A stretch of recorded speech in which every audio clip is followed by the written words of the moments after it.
അപ്പൊ നമ്മുടെ പാർട്ടികളുടെ സമരം നല്ല ഉഷാറായി വരും, നിങ്ങൾ അറിഞ്ഞു കാണുമല്ലോ.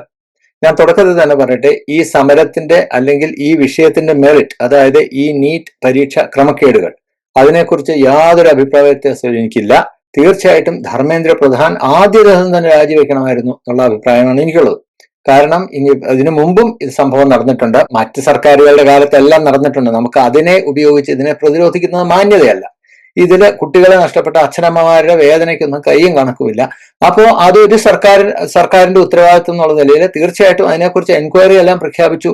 എങ്കിൽ പോലും ധർമ്മേന്ദ്ര പ്രധാന്റെ കീഴിൽ ഇത് രണ്ടാമതോ മൂന്നാമതോ ആണ് നടക്കുന്നത്.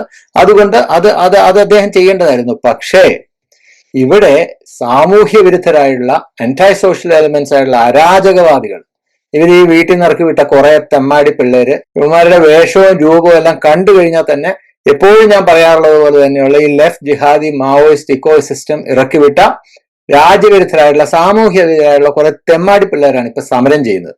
അല്ലാതെ ഈ മക്കളെ നഷ്ടപ്പെട്ട അച്ഛനമ്മമാരുടെ വേദനയൊന്നുമായിട്ട് അതിനെയല്ല ഇവര് വെറുതെ അബ്യൂസ് ചെയ്യുകയാണ്, അല്ലെ? ഞാനിവിടെ ഈ ജിഹാദി എന്നുള്ള വാക്ക് ഉപയോഗിക്കാനുള്ള കാരണം എന്താണെന്ന് ഒരുപക്ഷെ നിങ്ങൾ ചിന്തിച്ചേക്കാം. ഞാൻ അത് ആദ്യമേ തന്നെ ഞാൻ കാണിക്കാം, എങ്ങനെയാണ് ഈ ജിഹാദി അജണ്ട ഇങ്ങനെയുള്ള സമരങ്ങളിൽ നടപ്പിലാവുന്നത്. നമ്മൾ ഇതിനു മുമ്പ് കണ്ടിട്ടുണ്ട്. JNUവിൽ എന്താ കാലിഫേറ്റ് സ്ഥാപിക്കാനുള്ള സമരമായിരുന്നോ? അല്ലല്ലോ. അപ്പൊ അവിടെയും ജിഹാദി എങ്ങനെയാണ് പ്രവർത്തിച്ചത് നമുക്ക് ഇത് കൃത്യമായിട്ട് ചിന്തിച്ചു കഴിഞ്ഞാൽ അറിയാം. ഞാൻ നിങ്ങളെ കാണിച്ചു തരാം. ഈ വീഡിയോ ആദ്യം കണ്ടിട്ട് നമുക്ക് സംസാരിക്കാം. जय श्री राम बोलेंगे, मैंने बोला बोलो भाई, मैं जय संविधान बोलूंगा। जय संविधान। Thank you Darling's. अल्लाह का मतलब वो शक्ति जो हम सब में है, बस नाम रहेगा अल्लाह का, जो गायब भी है हाय। പ്രകാശ് രാജിന് ജയ് ശ്രീറാം വിളിക്കാതിരിക്കണമെന്നുണ്ടെങ്കിൽ അതിന് പൂർണ്ണ അധികാരം അല്ലെങ്കിൽ പൂർണ്ണ സ്വാതന്ത്ര്യം ഇന്ത്യയിലുണ്ടല്ലോ. ജയ് ശ്രീറാം വിളിക്കാതെ അല്ലേ ഇന്ത്യയിലെ എത്രയോ ആളുകൾ ജീവിക്കുന്നു. ജയ് ശ്രീറാം വിളിക്കില്ല, ഞാൻ ജയ് സംവിധാനാണ് പറയുന്നത് എന്നുള്ളതിനെ ഞാൻ മാനിക്കുന്നു, പ്രശ്നമില്ല. പക്ഷെ അതേ വേദിയിൽ തന്നെ, അതേ സമരത്തിൽ, അതേ വേദിയിലാണ് ഈ സ്ത്രീ വന്നിട്ട് നാം രഹേഗ അല്ലാക്ക, എങ്ങനെ അള്ളാഹുവിന്റെ നാമമാണ് എപ്പോഴും നിലനിൽക്കുക. നമ്മുടെ ഉള്ളിലുള്ള ആത്മവിശ്വാസം, നമ്മുടെ ഉള്ളിലുള്ള ആന്തരിക ശക്തിയുടെയും പേര് അള്ളാഹു ആണെന്നാണ് ഈ സ്ത്രീ പറയുന്നത്. ഇതെന്താ കാലിഫേറ്റ് സ്ഥാപിക്കാനുള്ള സമരമാണോ? നീറ്റ് പരീക്ഷയിൽ എന്താ അള്ളാഹു ആണോ പരീക്ഷ എഴുതി തോറ്റുപോയത്? ഇവിടെയാണ് ഞാൻ പറഞ്ഞത് ലെഫ്റ്റ് ജിഹാദി അജണ്ട. ഡൽഹിയിലെ സെയിന്റ് സ്റ്റീഫൻസ് കോളേജിലും അതുപോലെ ഡൽഹി യൂണിവേഴ്സിറ്റിയിലും എല്ലാം പഠിപ്പിച്ചിരുന്ന മാത്തമാറ്റിക്സ് പ്രൊഫസർ ആയിരുന്ന പ്രൊഫസർ നന്ദിത നാരായണാണ് ഈ നാം രഹേഗ അല്ലാഹ എന്ന് പാട്ട് പാടിയിട്ട് പോയത്. അതായത് ഇവരുടെ ഭർത്താവ് റാഷിദ് അൻസാരി, ഇവർ രണ്ടുപേരും സാമൂഹ്യ സേവനമൊക്കെ ചെയ്യുന്നുണ്ട്, അതൊന്നും പ്രശ്നമല്ല. പക്ഷെ ഇതുപോലെ തന്നെ റാഷിദ് അൻസാരിമാരുടെ ഭാര്യമാരായ ഹിന്ദു പേരുകളിൽ വരുന്ന ഈ നന്ദിത നാരായൺ, ഇതുപോലുള്ളവരാണ് ഈ ലെഫ്റ്റ് ജിഹാദി അജണ്ടകൾ ഇവിടെ ഓടിക്കുന്നത്. ഇങ്ങനെയുള്ള സമരങ്ങളുടെ എല്ലാം ഇടയിലൂടെ, അതിന്റെ പിന്നിലൂടെ പ്രവർത്തിക്കുന്നത് എന്നുള്ളതാണ് ഞാൻ പറഞ്ഞു വരുന്നത്. ഇന്ന് മീഡിയ വണ്ണിൽ നമ്മുടെ ദാവൂദ് സാഹിബ് പറയുന്നത് കേട്ടു, ഇവിടെ ജനാധിപത്യം തകർന്നു, നിയമവാഴ്ച നശിച്ചു, ഒയ്യോ എത്ര മനോഹരമായിട്ടുള്ള നിയമ സംവിധാനം ഉണ്ടായിരുന്ന ഒരു രാജ്യമാണ്, ആ സുന്ദരകാലമെല്ലാം പോയി എന്നൊക്കെ അദ്ദേഹം നിലവിളിക്കുന്നത്. ദാവൂദ് സാഹിബ് മനഃപൂർവ്വം മറച്ചുവെച്ച ഒരു സുന്ദര സുരഭില കാലഘട്ടത്തിലെ ഒരു നല്ലൊരു ഉദാഹരണം. അത് ദാവൂദ് സാഹിബ് പറയില്ല, മീഡിയ വൺ പറയില്ല, എങ്കിലും ഞാൻ പറയാം. ആ ഉദാഹരണം ഞാൻ പറഞ്ഞു തരാം. ബഹറുൽ ഇസ്ലാം എന്ന മാന്യനെ പറ്റി നിങ്ങൾ എത്ര പേർക്ക് അറിയാം, കേട്ടിട്ടുണ്ടെന്ന് എനിക്കറിയില്ല. മൂപ്പര് സുപ്രീം കോടതി ജഡ്ജിയായിരുന്നു, അതുപോലെ ഗുവാഹത്തി ഹൈക്കോടതിയിൽ ചീഫ് ജസ്റ്റിസും ആയിരുന്നു.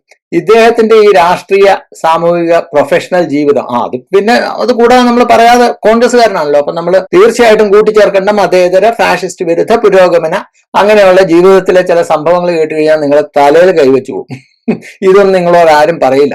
ഞാൻ പറയാം. ഇദ്ദേഹം 50കളിൽ ഗുവാഹത്തി ഹൈക്കോടതിയിൽ അഭിഭാഷകനായിരുന്നു. പിന്നീട് സുപ്രീം കോടതിയിലും അദ്ദേഹം അഭിഭാഷകനായിരുന്നു. 1956 ഇദ്ദേഹം ഇന്ത്യൻ നാഷണൽ കോൺഗ്രസിൽ ചേർന്നു.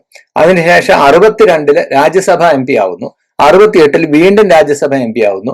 പിന്നീട് അസം നിയമസഭാ തെരഞ്ഞെടുപ്പിൽ മത്സരിക്കുന്നു, പരാജയപ്പെടുന്നു. ഇത്രയും ഒരു ഭാഗം. അപ്പൊ അദ്ദേഹം കോൺഗ്രസ്സുകാരനായിരുന്നു. പെട്ടെന്ന് 1972 നമ്മുടെ ഇന്ദിരാജി അദ്ദേഹത്തെ പിടിച്ച് ഗുവാഹത്തി ഹൈക്കോടതിയിൽ ജഡ്ജിയാക്കുന്നു. ആദ്യം അഭിഭാഷകനായിരുന്നു, പിന്നീട് രാജ്യസഭ MP ആയി, പിന്നീട് ഗുവാഹത്തി ഹൈക്കോടതിയിൽ ജഡ്ജിയായിരുന്നു. തീർന്നിട്ടില്ല. അതിനുശേഷം അദ്ദേഹം ഗുവാഹത്തി ഹൈക്കോടതിയിൽ ചീഫ് ജസ്റ്റിസ് ആവുന്നു. എന്നിട്ട് 1980 അദ്ദേഹം റിട്ടയർ ചെയ്യുന്നു. 1980 റിട്ടയർ ചെയ്ത് 5-6 മാസം വീട്ടിൽ കൊച്ചുമക്കളെ കളിപ്പിച്ച് സുഖമായിട്ടിരുന്നപ്പോഴാണ് ഇന്ദിരാജി വീണ്ടും അധികാരത്തിലേക്ക് വന്നത് 80 തെരഞ്ഞെടുപ്പിൽ. അത് കഴിഞ്ഞപ്പം ഇന്ദിരാജി ഇതാ വീട്ടിൽ കൊച്ചുമക്കളെയും കളിപ്പിച്ചുകൊണ്ടിരുന്ന നമ്മുടെ ബഹാറുൽ ഇസ്ലാമിനെ വീണ്ടും പിടിച്ച് സുപ്രീം കോടതി ജഡ്ജിയാക്കുന്നു. എവിടെയെങ്കിലും നിങ്ങൾ ഇതിനു മുമ്പ് ഇങ്ങനെയുള്ള കഥകൾ കേട്ടിട്ടുണ്ടോ? നിങ്ങൾ ഗൂഗിളിലൊക്കെ അന്വേഷിച്ചു കഴിഞ്ഞാൽ, വിക്കിപീഡിയയിലൊക്കെ നോക്കി കഴിഞ്ഞാൽ തീർച്ചയായിട്ടും ഇത് കാണാൻ പറ്റുന്നതാണ് ഞാൻ വിശ്വസിക്കുന്നത്. നിങ്ങൾ അന്വേഷിച്ച് നോക്കിയോ. വീട്ടിൽ കൊച്ചുമക്കളെ കളിപ്പിച്ചിരുന്ന മുൻ രാജ്യസഭ MP ആയിരുന്ന ഈ ബഹാറുൽ ഇസ്ലാമിനെ ഇന്ദിരാജി വീണ്ടും പിടിച്ച് സുപ്രീം കോടതി ജഡ്ജിയാക്കുന്നു. വെറുതെ അല്ല, അദ്ദേഹത്തെ സുപ്രീം കോടതിയിൽ കൊണ്ടുവന്നതിന് ശേഷം ബീഹാറിലെ കോൺഗ്രസ് മുഖ്യമന്ത്രിയായിരുന്ന ജഗന്നാഥ് മിശ്ര അന്ന് അകപ്പെട്ടിരുന്ന സഹകരണ ബാങ്ക് കുംഭകോണം അഴിമതി, ആ കേസ് ഇദ്ദേഹത്തിന്റെ ബെഞ്ചിൽ വരുന്നു. ഇദ്ദേഹം വിധി പറയുന്നു, ക്ലീൻ ചിറ്റ് കൊടുക്കുന്നു, കുറ്റവിമുക്തനാക്കുന്നു. അതോടെ അദ്ദേഹം അത് കഴിഞ്ഞിട്ട് 1983 വീണ്ടും വിരമിക്കുന്നു. 80 വിരമിച്ചു പോയതാ, വീണ്ടും അദ്ദേഹം വിരമിക്കുന്നു. 84 എന്നിട്ട് അദ്ദേഹം വീണ്ടും കോൺഗ്രസിന്റെ രാജ്യസഭാ മെമ്പർ ആവുന്നു.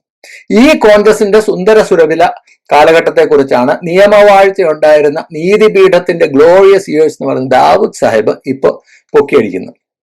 അപ്പോ ഇതല്ല, നിങ്ങൾ ഇങ്ങനെയുള്ള അഴിമതി നിങ്ങൾ നോക്കി, 1 അല്ല 10 നരേന്ദ്രമോദി ഒന്നിച്ചു വന്നു കഴിഞ്ഞാൽ ഇത്രയും വലിയ അട്ടിമറി നടത്താൻ സാധിക്കില്ല. അതൊക്കെയാണ് നമ്മുടെ പഴയ സുന്ദര സുരഭില കാലഘട്ടത്തിൽ നടന്നിട്ടുള്ളത്. ഇന്ത്യയുടെ ചരിത്രത്തിലെ ഏറ്റവും വലിയ, ഇപ്പൊ പറയുന്നുണ്ടല്ലോ ഈ നേരത്തെ പറഞ്ഞ നീതിപീഠത്തെ പോലും അട്ടിമറിഞ്ഞ അത് മോദിയല്ല, കോൺഗ്രസ് ആയിരുന്നു എന്നുള്ള കാര്യം നിങ്ങളെങ്കിലും മനസ്സിലാക്കിയിരിക്കണം. ഈ നെറികേടുകൾ പണ്ട് കോൺഗ്രസ് ചെയ്തിട്ടുള്ള നെറികേടുകളെ പറ്റി ജമാഅത്തെ ഇസ്ലാമിക്ക് മിണ്ടാൻ സാധിക്കില്ല. അവർക്കത് വിഷയമല്ല. അടുപ്പുകൂട്ടി ചർച്ചക്കാര് ഇങ്ങനെയുള്ള നാറിയ കഥയൊന്നും നിങ്ങളോട് പറയില്ല. പക്ഷെ അവര് മോദി ടെലിപ്രോംപ്റ്റർ യൂസ് ചെയ്യുന്ന വിവരം ദിവസം 4 നേരം ഗുളിക കഴിക്കുന്ന പോലെ നിങ്ങളോട് പറയുകയും ചെയ്യും. അത് പോട്ടെ. പിന്നെ അജിംസ് പറയുന്ന ഒരു കാര്യം കൂടെ പറയാം. അദ്ദേഹം പറയുന്നത് ഈ സമരത്തിൽ പങ്കെടുക്കുന്ന എല്ലാം BJPയുടെ വോട്ട് ബാങ്കാണ്, BJPക്കാരാണെന്നൊക്കെയാണ്. രഞ്ജിനി ഹരിദാസ് BJPയുടെ വോട്ട് ബാങ്കാണ്. എടാ, ഈ തലതെറിച്ച് നടക്കുന്ന പിള്ളേരെ എത്ര ട്രെയിൻ തല്ലിപ്പൊളിച്ചു? നിങ്ങളോട് ആരോടെങ്കിലും പറഞ്ഞു? പോലീസുകാരെ കയ്യേറ്റം ചെയ്തു. 15 പോലീസുകാരാണ് തല പൊട്ടി ഹോസ്പിറ്റലിൽ കൊണ്ടുപോയത് ഒരു ദിവസം തന്നെ. ഞാൻ ഒരു വാർത്തയല്ലേ പറയുന്നത്, ഇങ്ങനെ എത്രയോ പോലീസുകാരുണ്ടാവും. പോലീസുകാരോടൊക്കെ എത്രമാത്രം മര്യാദഘട്ട രീതിയിലാണ് പെൺപിള്ളേർ സംസാരിക്കുന്നത്. പോലീസുകാരെ തല്ലുന്നു തോന്നുന്നു, ഒരു കണ്ണാടിയൊക്കെ വെച്ച് ഒരു ചെകുത്താൻ പോലെ ഒരു സാധനം വന്നിട്ട് പോലീസുകാരെ കയ്യേറ്റം ചെയ്യുന്ന ഞാൻ ഓർത്തു.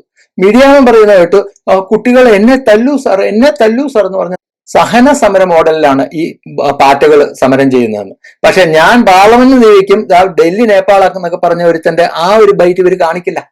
ഇവർ എന്നെ തല്ലു സാർ എന്ന് പറയുന്നത് എടുത്തു കാണിക്കും. പക്ഷെ ഞാൻ പാർലമെന്റിന് തീവയ്ക്ക് ഈ രാജ്യം മുടിപ്പിച്ച് കളയും, ഇവിടെ നേപ്പാളാക്കി കളയും എന്നൊക്കെ ഭീഷണിപ്പെടുത്തുന്ന, ഈ രാജ്യത്തെ തന്നെ അട്ടിമറിക്കുക അല്ലെങ്കിൽ അസ്ഥിരപ്പെടുത്തുമെന്ന് പറയുന്ന ഒന്നും മീഡിയ വൺ കാണിക്കില്ല. കാരണം ഞാൻ നേരത്തെ പറഞ്ഞ ഇടത് ജിഹാദി അജണ്ടയുടെ ഭാഗമാണ്, നെക്സസിന്റെ ഭാഗമാണ് എന്നുള്ളത് കൊണ്ട്. അല്ലെങ്കിൽ രണ്ടും കാണിക്കണ്ടേ?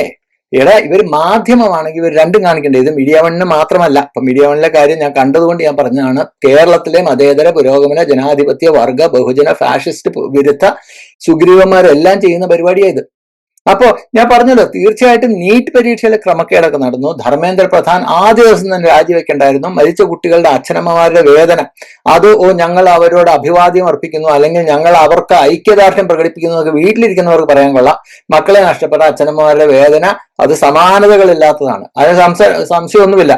ഇതിനെയെല്ലാം ഈ ഇസ്ലാമോ ലെഫ്റ്റും രാജ്യവിരുദ്ധ മാഫിയ ചൂഷണം ചെയ്യുന്നുള്ള കാര്യം സർക്കാർ മുൻകൂട്ടി കാണേണ്ടതായിരുന്നു. അവിടെയാണ് നരേന്ദ്രമോദി സർക്കാരിന്റെ ഇനിയെങ്കിലും ഉണർന്ന് പ്രവർത്തിക്കണം എന്ന് ഞാൻ പറയുന്നത്. പിന്നെ നമ്മുടെ മീഡിയ വൺ അത്യുത്സാഹത്തിലാണ് കേട്ടോ. രാഹുൽജി ഇറങ്ങിയിട്ടുണ്ട്, വന്നിപ്പോ ഹനുമാൻ ലങ്ക ദഹിപ്പിച്ചതുപോലെ ഇപ്പൊ ഡൽഹിയെ ദഹിപ്പിച്ച് കളയുക, എല്ലാം ശരിയാക്കി ജനാധിപത്യം പുനഃസ്ഥാപിച്ച് കളയുന്നൊക്കെ അവർക്ക് വിശ്വസിക്കാനുള്ള അവകാശമുണ്ട്. നമ്മുടെ മോദിജിയുടെ ഭാര്യയെ പറ്റിയും ഡിഗ്രിയെ പറ്റിയും എല്ലാം ദിവസവും ചർച്ച നടത്തുന്ന ആളുകളാണ് നമ്മുടെ ഈ അടുപ്പുകൂട്ടി ചർച്ചക്കാർ.